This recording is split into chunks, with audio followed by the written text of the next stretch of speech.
Hello everybody and welcome to our gameplay impressions. I am joined today by Rob. Oh, hey, hi, hello. Hi, hello to you too.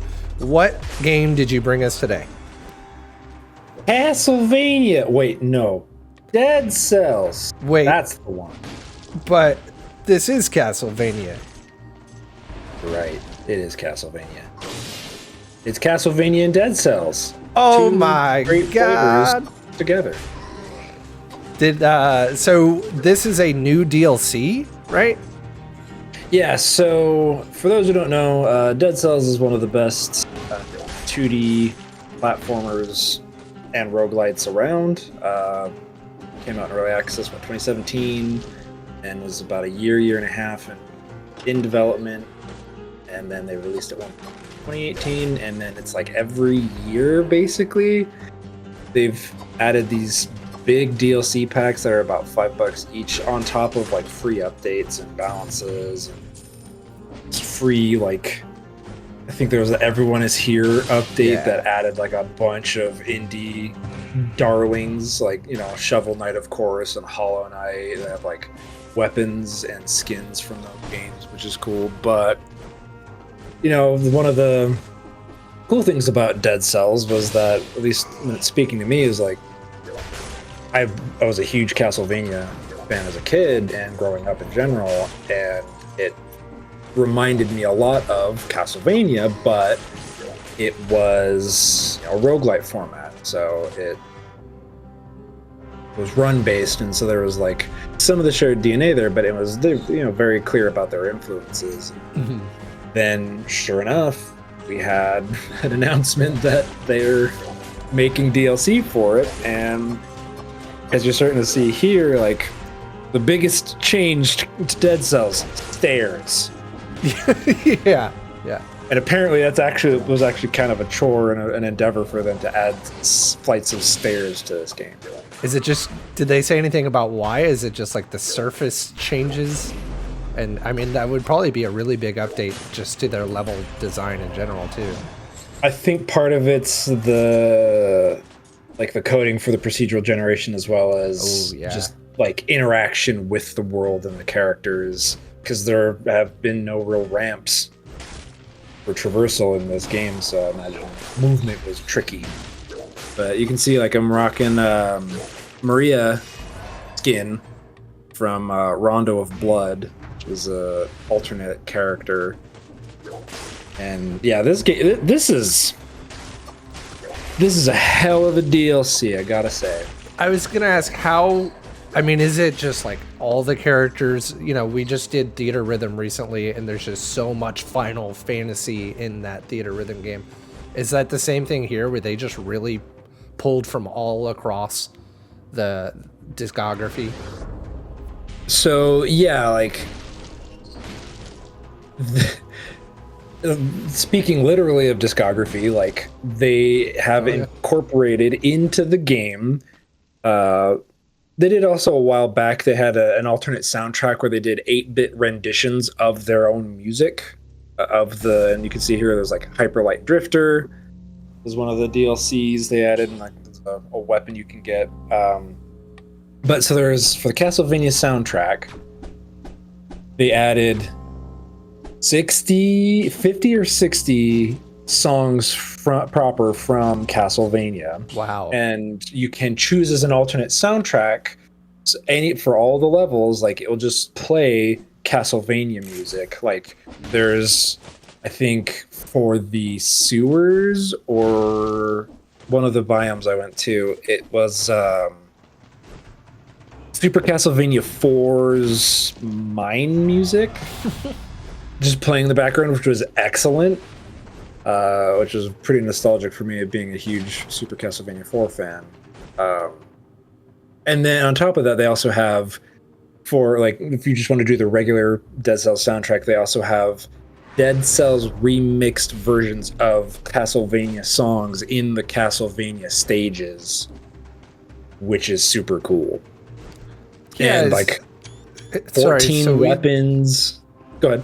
I was just saying, so we talked a little bit before we started recording, but you're able to really kind of switch back and forth almost, right? Well, so you have to do it at the main menu, but you can like pause or run, go to the menu, swap it back, and yeah. Oh, okay. Yeah. And there's 14 weapons from Castlevania history, like the Bible, which is actually, it's not just an item that circles you, like you smack enemies with a big, so you can see it there's a big ass Bible. You use it as a melee weapon, like you hit them with the Bible. And then you hit him a couple times with it, and then it turns into that orbiting attack as well. There's a whip sword. There's also the vampire killer whip. But I mean, already in the game, they had a nod to it, like the Valmont whip, or that is what I use a lot on this run. Which is a huge favorite of mine. Was like the tip of the whip has a crit spot, which comes in handy quite a bit. There's the cross, which is a boomerang, and so on. And as far as like skins and outfits go, there are 20 from the series. Like there's like Alucard, there's Maria, like you see. There's Richter. I saw Trevor in one of the launch trailers. So like just an absurd amount of fan service and like masterfully handled, I'd say. Yeah, so I'm also not super... I played probably 5 hours of Dead Cells whenever it first came out, and it in early access. I had a great time. I'm not very good at roguelites, so I put it down after a while. So I'm not super familiar with like skin progression and the meta progression. Are those characters and the skins... Are they locked behind progression because you're paying for the DLC? Do you get them immediately? So no, you don't get them immediately. Some skins you get, blueprints essentially is kind of how the main function of Dead Cells works. Is you find blueprints, and then you between runs, like, and you see in the bottom right corner that little blue orb next to the mini map is your cells of Dead Cells. You cache those in. And that's how you start unlocking the roguelite nature of it, where you unlock the weapons that can show up in the pool at the start and dropped from enemies in chests and so on. Outfits are included in that, and they're a bit more expensive. Typically, they're around usually about 100 cells, which isn't too bad. Like you can see here, like the first stage, I got about 18s already, and about 20% with a skin.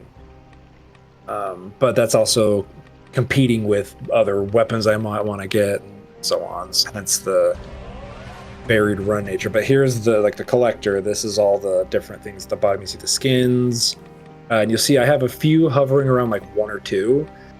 And those are because when you unlock it or deposit enough cells, it will usually, with the exception of outfits, it'll drop it on the ground. So if you wanted to start a run early on and you had enough for it, you could just pay the 1 cell to unlock it to use it for that run.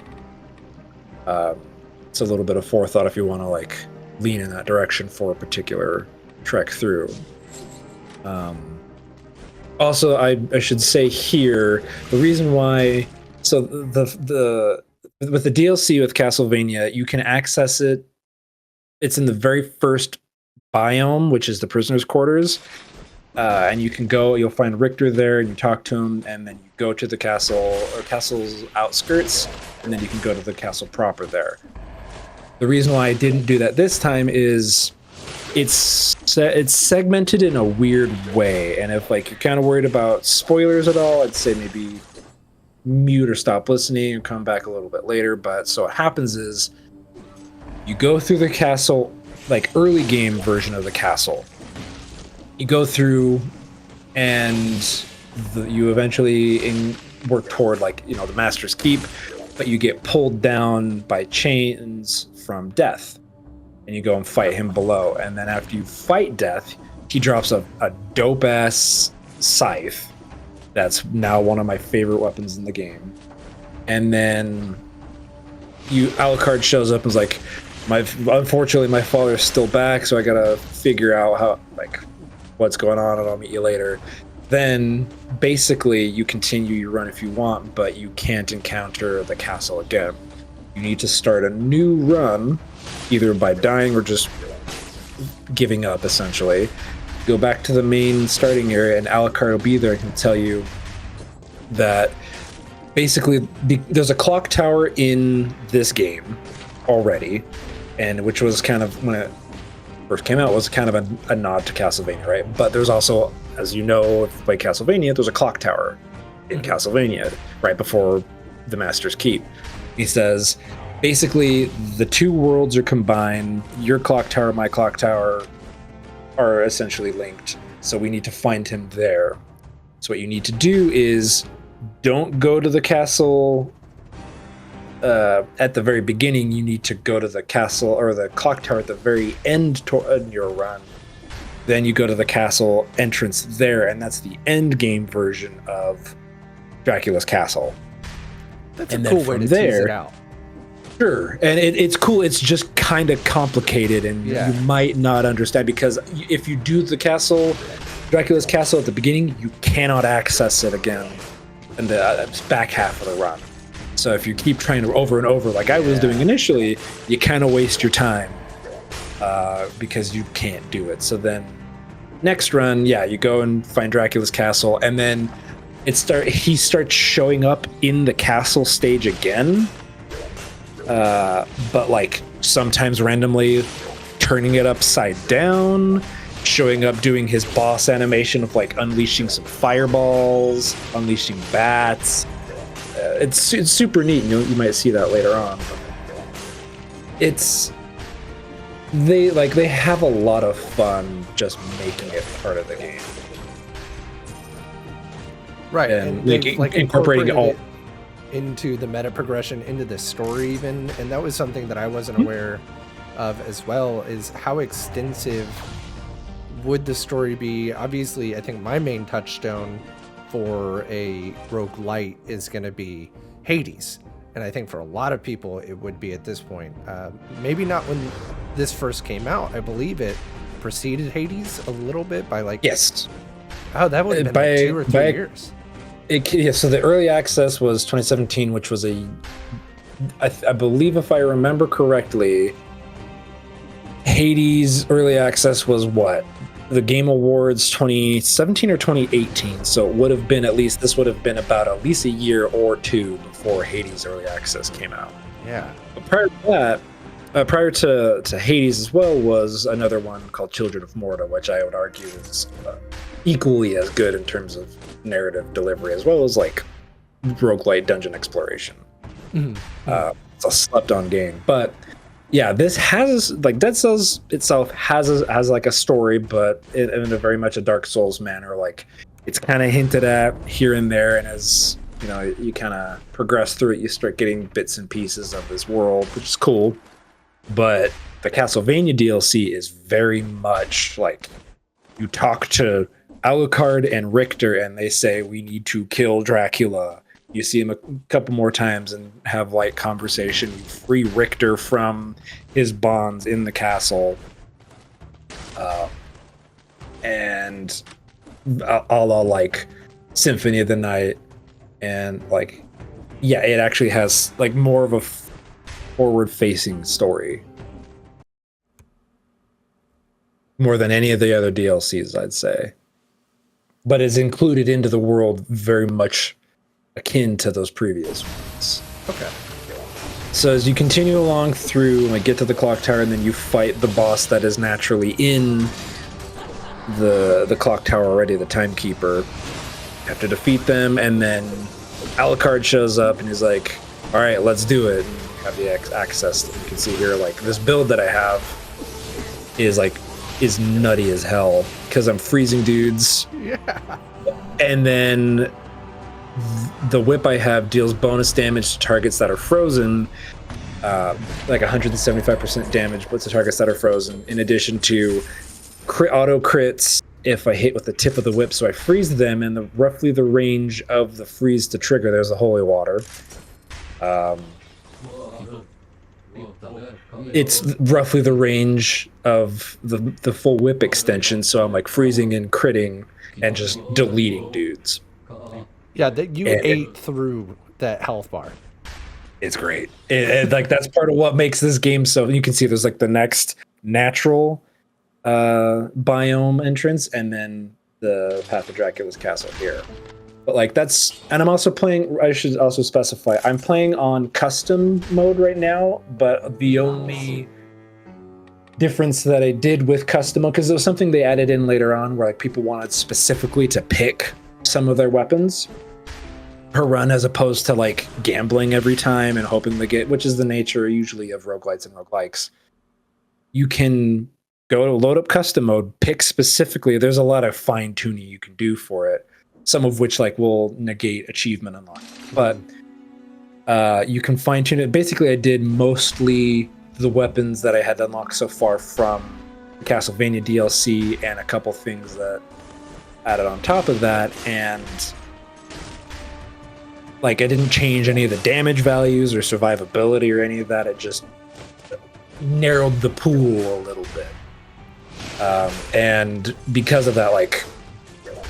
It makes it so fun. They added an assist mode last year that like you can tweak like if you want numbers of lives instead of like dying and losing a run. Like you can set I think enemy damage values. See, there's this Dracula popping up. How much damage would those fireballs do? Probably a decent amount normally. I also have a like an amulet equipped that negate or drops or is a 75% damage reduction on projectiles. Oh wow. So it helps a little bit for that type of stuff. But normally probably quite a bit. Yeah, so you'll kind of see in the fight up ahead. I would be super pumped. Now, I did not know about that, like the being able to do the custom modes and being able to add in like lives and stuff. Mm-hmm. That makes it just very much more of that traditional game that I'd be a little bit more interested in, while still having some of the RNG. Yeah, and that's the thing is the custom mode they added in, I think, while it was still in early access, just to be able to like fine tune and tweak, because that was a big feedback point people gave them was, I want to be able to like pick some of the weapons I get because I have all these cool toys and I'm being punished for unlocking more. Yeah. Because then it diminishes the chances that it bloats the pool essentially. And so if I can't access stuff I want sometimes, or just if I sometimes just want to try a build out, I can't. So they added custom mode and it's great. And they don't penalize you. Like I said, like you can, a lot of the custom mode stuff still, you can get achievements and all that, and the game functions normally. But also, last year they added the assist mode, which is where they added a lot more survivability, difficulty adjustments, and they even like toned down the difficulty compared to for the base normal mode. Because there's also like, if you complete it, there's like boss cell levels, which are like New Game Plus extra difficulty spike things. So they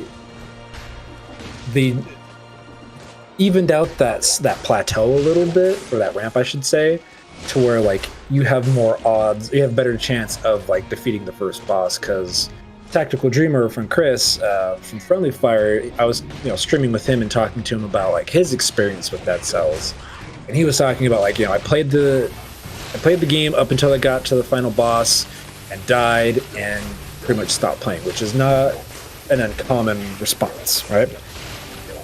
And so I'm giving people the ability to play, Hades and God mode, Celeste and assist mode, stuff like that is really, I think, key to fostering like a better or broader community for these types of games. And I think it does nothing but add to the game. Absolutely, I agree. I think that's such an important point that we should see a little bit more of, because it doesn't take anything away. It only adds. Because otherwise people have to mod it, and like that's a chore in and of itself, and it just becomes a headache. And because there are people that will do that, like even still in games like this that have mods for like difficulty adjustments and tuning and all that stuff, which is cool. Is people that have that type of ingenuity that will do that. But when the game itself supports it, like it just, you couldn't ask for a better situation. So you are on your way to a main boss fight? So yeah, what I'm doing right now is fully exploring Dracula's Castle, the end game version, because this is my first time getting to the end game version of the castle, and I'm just fully exploring everything, trying to kind of beef up as much as possible with my gear and money so I can upgrade the stuff that I have. Because like when you get in between like those little breathing points, like the checkpoints. Oh, another cool thing is like you can find food sometimes laying around. Sometimes it's cursed.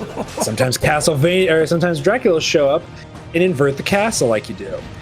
But I got cursed. Now if I get hit, no matter the damage, I instantly die. What? And so because I have that curse counter. And you see above me, I have to kill 25 enemies to clear the curse because I picked up that food. Because I was a little reckless picking it up. And normally this is tied to like chests. They're called cursed chests that you can opt into. I just wasn't paying attention when I picked up that piece of cake. But so I have to be very, very careful. Oh, hey, there's Dracula, and I have to right, like yeah, I mean book it. Having him as an ever-present threat, especially with that curse, it makes it all the more intense. And yeah, there's a cursed chest. That same type of thing applies if I were to open that. That would just give me like pretty good loot as the trade-off. Okay. And another minor quality of life thing they added early on was like what's called Explorer's Instinct. Is if you explore enough of the map, it reveals the rest of the outline or perimeter of the map and how like what enemies are left in those slots and like the upgrades that you can find, like those little jars that you see. So look at that, like I almost got hit 3 different times there. Managed to I was palms sweating for sure. I was like, oh cool, I got a little skeleton dude. Knowing my luck, having played Castlevania as well, those boneheads are the type of dude to just knock me out, but I managed to survive. And so yeah, the upgrades modify the damage to the like weapon archetype. As you can see, the coloration that they have if you're new to Dead Cells, but like when it gets to a certain point, it's very, very minimal increase, but every percentage helps with taking down a boss, right? But I'm doing like 6,900 damage per crit, and like watch this dude just melts. I love it, and I love like 7,000 damage. Different small effects that completely immobilize and just crowd control the entire area. Yeah, like there's tons and tons of. I mean, it's the core of Dead Cells is just phenomenal. Like this to me is a 10 out of 10 game. It's one of the best. I think it's like, other than as far as 2D platformers go, like I think Hollow Knight's like the top of that, and this is right next to it. As far as roguelites go, this is, I think, as good as Hades for that gameplay loop. It's just a different format. Yeah, that's something I think I'd be really interested in checking out again. And oh man, I had a question about that. You said that it's one of the best. Wow. I lost it. I completely understand. Is it involving platformers, Metroidvanias, roguelites, best games? That's something to do with the best games, but oh, that's what I was going to ask. So there it is. It's kind of not associated. And all that matters is the train of thought got brought back. Right. What is like how many items if you were to really unlock everything, not play with custom, not limit that pool? About how many items are in the game total? God, I'd have to. Like you can basically see when you go to like custom mode, you can see because there's for everything that you lock, you can see all the little locks or padlock symbols for each of the different categories. You can basically see what you have left, not the item specifically, but the numerical value of like, okay, I've got 10 more of these padlocks of this category, so I got blueprints somewhere. But to answer your question, probably like 100 items. It's nuts. Not including outfits. Just weapons in general, probably 100 if that. It's wild, man. There's so much to this game. It's just, what is it? 2018 for one, or 2017 for the early access launch, and since then, it's what? It'll be 6-7 years that we've been adding to this game. Yeah, Destiny was billed as a 10-year game, and we just had Dead Cells quietly picking away at that.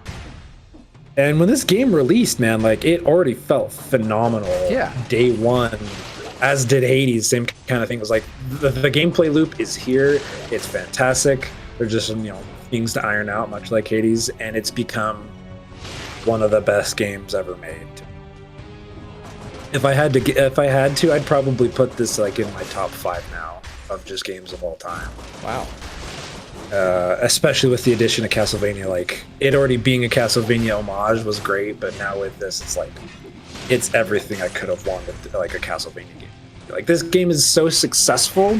It was it was developed by Motion Twin, like an indie studio co-op, like where there's no management structure, like traditional management corporate structure. It's just everyone's on the same level, right? It was so successful that the studio had to splinter off, and there's the support studio for Dead Cells is called Evil Empire, like a subsidiary dev team of Motion Twin, which is in and of itself like a cheeky nod to like the fact that they're a co-op and they made like a capitalist structure. Like, the game was so successful in that capitalist structure, they had to make a studio subsection devoted to it. Like, there's the librarian from Symphony of the Night, who's the vendor. Like, so they've got the music for him. Have you beaten? I mean, I guess you wouldn't have seen everything in the DLC yet, but have you beaten it? I guess that would just be multiple runs. You've seen that in-game version of the castle. This run right here is as far as I've gone, and spoilers, Dracula kicks my ass. But it's a great twist on that Dracula fight from like just traditional Castlevania games, especially like Castlevania 3 and like Rondo of Blood. Like, it's that fight to some extent. But they do some fun tweaks to it in this format, right? And so, like, you can see, I'm looking at the map quickly to see, okay, these spots are on, I haven't explored, and then I go and pick the one so I can go, because I'm trying to I need to find the key to the Master's Keep, but in order to do that, I have to fight a boss. Howdy. And then, yeah.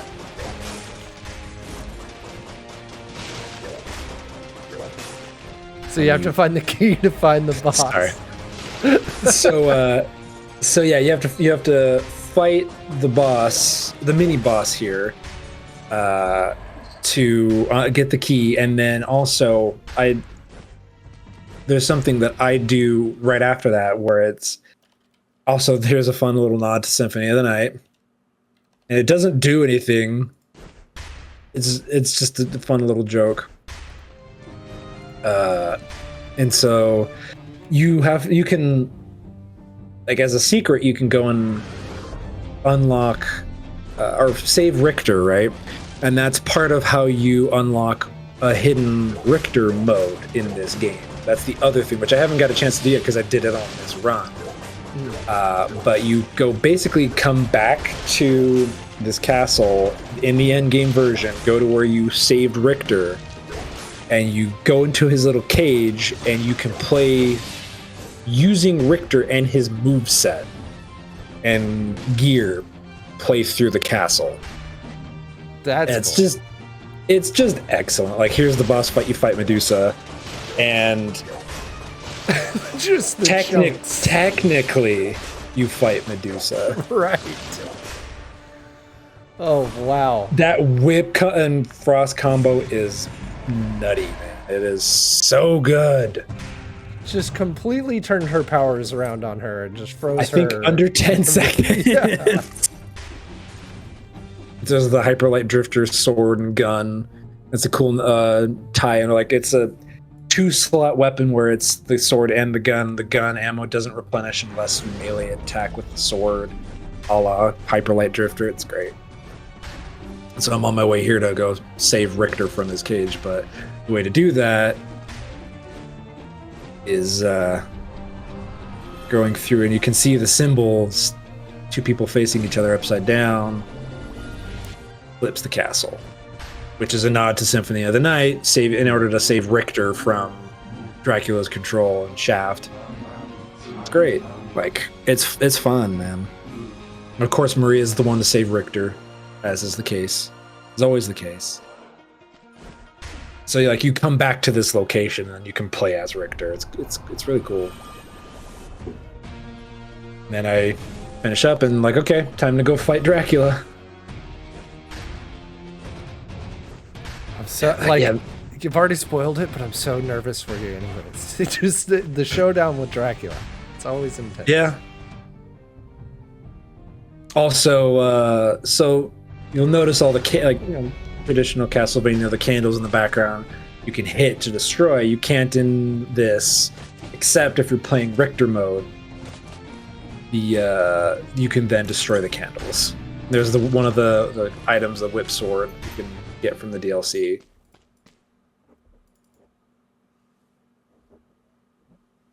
It's great too because it's got the ascent, and there's a nod here from Castlevania Order of Ecclesia. It was the DS, one of the DS games. I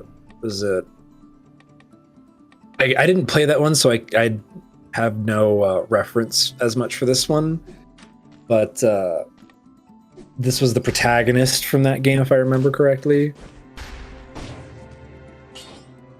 And yeah, these are the dudes you can like upgrade and tweak the modifiers, like and like roll for different options and different abilities to kind of synergize a little bit better. And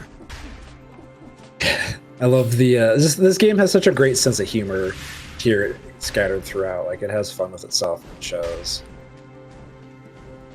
Like the lighting of the candles as you ascend. God, it's so pretty too. Yeah. Soundtrack's fantastic. The aesthetic and the animation's fantastic. It feels fantastic. This little touch of like the stage start from Rondo of Blood and Symphony, fantastic. Got Richter and Alucard. Here to cheer you on. Yeah, I'll have to let you fight him alone. Yeah. And so now I got a blueprint. Oh, that's because I got to this point, and so I can go and unlock that.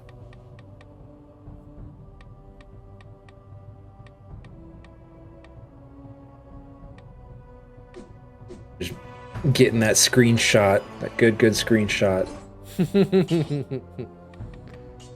Definitely makes sense. Get all the HUD down. Make it pretty. I just love games that give you this amount of fine-tuning control. Yeah. For all the little aspects of it. Because I am absolutely that person that will spend 20-30 minutes just going through menus, because no one releases instruction manuals anymore. I was the kid that always read the instruction manual all the way through. Yep. Yeah. Usually on the way home from picking up the game, the cartridge. So I knew was starting it out, and like the font work. Yes. I don't even know who you are. Love it. Always a great line. You can see doing a decent amount of damage. Yeah. But also, he's so is he. And this is with that 75% projectile? Yep. Wow.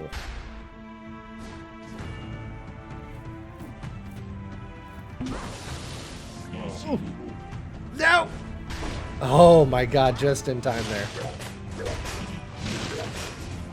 I like how it's... Some of these things that he's throwing out seems almost like phase 3, phase 2 stuff. But it's... He maybe had a fourth of his health on. Like, there's so much variation. I get stepped on. Dracula stepped on me. Oh my god. Body desecrated. Yes, sir. That Daddy Dracula stepped on me. Dratty. Dracky Daddy. It seems really, really cool. I know like you're not all the way through it really. But I mean, I'm guessing you're just as hot on this as you have been with the base game and with everything else that's come along with it. I bought this game on 2 different platforms, on both PC, like just over the years. Like I bought Dead Cells on PC and then again on Switch when it released on Switch. Played through a bunch of this game in early access and then didn't really touch it until it released on Switch 1.0. Played the hell out of that, and then basically came back to this on PC about a year ago with the last DLC that it had, and played a bunch of it again and was like, yeah, this game's amazing. Stepped away because playing more stuff, and then I'm back again. I'm like, I just want to keep playing Dead Cells. Locked in. Because it's an amazing game. So this is, I mean, it's available anywhere, right? As well. Yeah, it's like all platforms, and runs great on Switch. It has slightly longer load time, usually the case, but it can get a little bit framey at times. Otherwise, like it runs great. And I think right now, overall, there's like, especially on PC, there's via Steam, there's the Medley of Pain bundle, which is like $30 for the game and all the DLC. Normally it's like $50 for everything because it's like 5 different DLCs. Now it's, I think 6 now. But yeah, this game continues, just unsurprisingly continues to impress me. Well, thanks for showing me around the world of Dead Cells and Return to Castlevania. Thanks for having me. I'm guessing we're going to be streaming this in the future, right? Yeah, I do want to bring back Monday Night Roguelite streams. We had one this week of recording, but I did not do the normal. Oh yeah, this game also has built-in Steam stream integration, where the chat can choose things that drop for you. Just lots of fun little tie-ins. But yeah, I've done it in the past and it was really cool. I just didn't this week because I wanted to explore the DLC naturally. But yes, absolutely. Like, I want to do more of these Monday Night Roguelite streams with this game, especially. Sweet. And so, if you were looking out for those Monday Night Roguelites, where should they look? Twitch.tv/RealDraftPunks. And if you wanted to talk to us about oh my god. And if you wanted to talk to us about Dead Cells, Return to Castlevania, you can join us on our Discord, or of course, check out our main podcast feed. All of this you can find in the show notes down below. And our Twitter. We post there all the time. Yes. Thanks again, Rob. Yeah, thank you. And to everyone else, say it, Rob. You're ready. Be happy, be healthy. What is a man? Miserable pile of secrets. Have at you.